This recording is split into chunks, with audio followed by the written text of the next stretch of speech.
இன்றைக்கி நம்ம ஹெல்த்தியான ஸ்நாக்ஸ் தான் பார்க்க போகிறோம். குழந்தைங்க ஸ்கூல் விட்டு வரும்போது ஹெல்த்தியான ஸ்நாக்ஸ் கொடுக்கலாம். இது ரொம்ப செய்கிறதும் ஈஸி தான். வீடியோக்குள்ளே போகலாம், எப்படி செய்கிறதுக்கு பார்க்கலாம். இந்த ரெசிபி செய்கிறதுக்கு நான் ஒரு 4 வாழைப்பழம் எடுத்திருக்கேன் பாருங்கள். நீங்கள் எந்த பழத்தில் செய்கிறீங்களோ அதோட குவான்டிட்டிக்கு தகுந்த மாதிரி எடுத்துக்கோங்க. 1 கப் அளவு வெல்லம் எடுத்திருக்கேன். 1/4 கப் முந்திரி கொஞ்சம் எடுத்திருக்கேன். திராட்சை எடுத்திருக்கேன். 3/4 கப் அளவு ரவை எடுத்திருக்கேன். 1/4 கப் அளவு அரிசி மாவு நம்ம வீட்டில் செஞ்சு வச்சுருப்போம்ல, அதுதான் எடுத்திருக்கேன். இப்போ நம்ம ஃபஸ்ட்டு வெல்லத்தை கரைச்சி எடுத்துக்கலாம். ஒரு கொதி வர வரைக்கும் நமக்கு கரைச்சா போதும். பாகுபதெல்லாம் தேவையில்லை. 1 கப் அளவு வெல்லத்துக்கு 1 கப் அளவு தண்ணி சேர்த்துக்கிறேன். அதே கப்பாலேயே பார்த்துக்கோங்க. அதிகமாக தண்ணி சேர்க்க வேண்டியதில்லை. 1 கப் அளவு தண்ணி தான். இது நல்ல ஒரு கொதி வரட்டும். பாருங்கள், நல்ல ஒரு கொதி நுரைச்சி வந்துருச்சு. இதை அப்படியே இறக்கி வச்சிடலாம். நம்ம இப்போ ஒரு பேனில் ஒரு 3 ஸ்பூன் அளவுக்கு நெய் சேர்த்துக்கோங்க.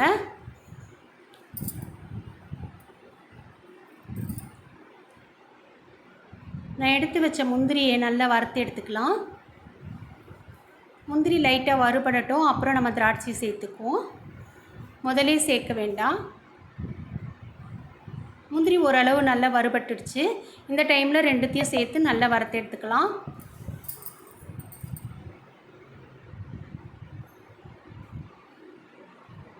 இப்போ பாருங்கள், நல்லா செவந்து வந்துருச்சு. இதை வேறு பாத்திரத்துக்கு மாற்றிக்கோங்க. இப்போ அந்த நெய்லேயே இன்னும் ஒரு 2 ஸ்பூன் அளவு நெய் சேர்த்துக்கோங்க. இப்போ நான் வாழைப்பழத்தை குட்டி குட்டியாக கட் பண்ணி வச்சுருக்கேன். இதை சேர்த்து நல்லா நெய்யில் வதக்கி எடுத்துக்கலாம்.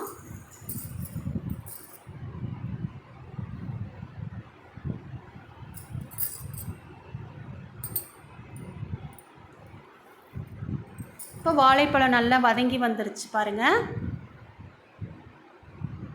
இந்த டைமில் நான் ஒரு 1/2 கப் அளவு தேங்காய் துருவல் சேர்த்துக்கிறேன். 1 பை 1 சேர்த்துடலாம்.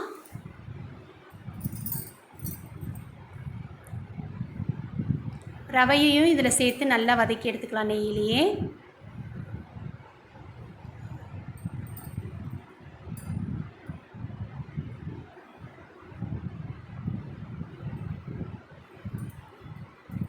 இப்போ ரவை நல்லா வதங்கி வந்துருச்சு பாருங்கள். இந்த டைமில் நாம் எடுத்து வச்ச அந்த அரிசி மாவையும் சேர்த்துருங்க. இப்போ எல்லாம் நல்லா திரண்டு வர மாதிரி மிக்ஸ் பண்ணிக்கோங்க.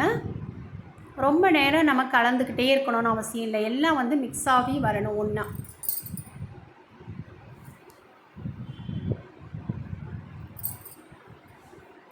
எல்லாம் ஒன்றா மிக்ஸ் ஆகி வந்துருச்சு. இப்போ நம்ம வெள்ளை கரைசலை எடுத்து சேர்த்துருங்க.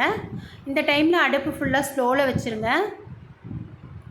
ஸ்லோவில் வச்சு தான் இந்த ஸ்டெப் செஞ்சுக்கணும், பார்த்துக்கோங்க. இப்போ பார்க்க தண்ணியாக இருக்கும், உடனே கட்டிப்பட்டுடும். இப்போ பாருங்கள், மெதுவாக கட்டிப்பட்டுட்டே இருக்குது. இந்த டைமில் நான் அரைச்சி வச்ச ஏலக்காய் பவுடர் 1 ஸ்பூன் சேர்த்துக்கோங்க. டக்குன்னு கட்டிப்பட்டுடும், அதனால் கொஞ்சம் பார்த்து பக்குவமாக செஞ்சுக்கணும். நம்ம எடுத்து வச்ச முந்திரி திராட்சையும் சேர்த்துருங்க. இப்போ நல்ல ஓரளவு திக்காய் வந்துருச்சு. இந்த டைமில் சேர்த்துக்கலாம். இது இன்னும் கொஞ்சம் திக்காய் வரணும், அது வரைக்கும் நம்ம மிக்ஸ் பண்ணி எடுத்துக்கோங்க.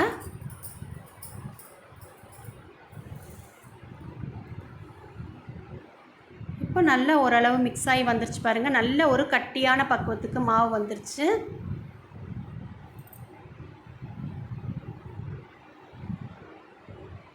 திருப்பி போடும்போது இந்த மாதிரி பக்குவத்துக்கு திரும்பி விழணும். அதை நல்லா ஆற வச்சு கொஞ்சம் மிக்ஸ் பண்ணி எடுத்துக்கலாம். இப்போ நான் வாழை இலையில் தான் இதை நம்ம செய்ய போகிறோம். இந்த ஸ்நாக்ஸை வாழை இலையில் நெய் தடவி வச்சுக்கோங்க. உங்களுக்கு தேவையான அளவு கிணத்துக்கு நீங்கள் தட்டி எடுத்துக்கலாம். எந்த மாதிரி ஷேப்பில் வேணுமோ அந்த மாதிரி ஷேப்பில் நீங்கள் தட்டி எடுத்துக்கோங்க. இந்த வாழை இலை நல்லா சாஃப்டாக இருந்ததுனால நான் நெருப்பில் வாட்டி எடுக்கலை. நல்லாவே மடிக்க வந்தது பாருங்கள். இதே மாதிரி நம்ம எல்லாத்தையும் செஞ்சு எடுத்துகிட்டு வந்துடலாம். சூப்பராக மடிக்க வந்துருச்சு பாருங்கள். இப்போ தண்ணி நல்லா கொதித்து வந்ததுக்கப்புறமா நம்ம ஒரு பாத்திரத்தை தட்டு வச்சுக்கலாம். நான் இன்றைக்கி இட்லி பாத்திரத்துலேயே செஞ்சுட்டேன். நீங்கள் ஸ்டீமர்லேயும் செஞ்சுக்கலாம்.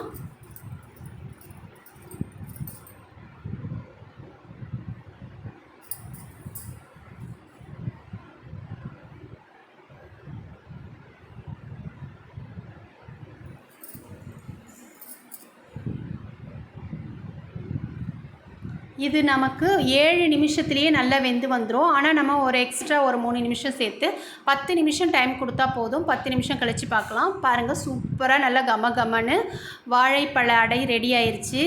இது அப்படியே ஆற விட்டுருங்க, சூடாக எடுக்கக்கூடாது. நல்லா ஆறிடுச்சு. இப்போ எவ்வளோ ஈஸியாக எடுக்க வருதுன்னு பாருங்கள். வாவ், சூப்பராக இருக்குது. பார்க்குறதுக்கும் டேஸ்ட்டும் வேறு லெவலில் இருக்கும். பாருங்கள், குழந்தைங்க சாப்பிட்டாலும் ஹெல்த்தியாகவே தான் இருக்கும். ஹெல்த்தியான ஸ்நாக்ஸ் செஞ்சு கொடுக்கும்போது நமக்கும் ரொம்ப மனசு திருப்தியாக இருக்கும்.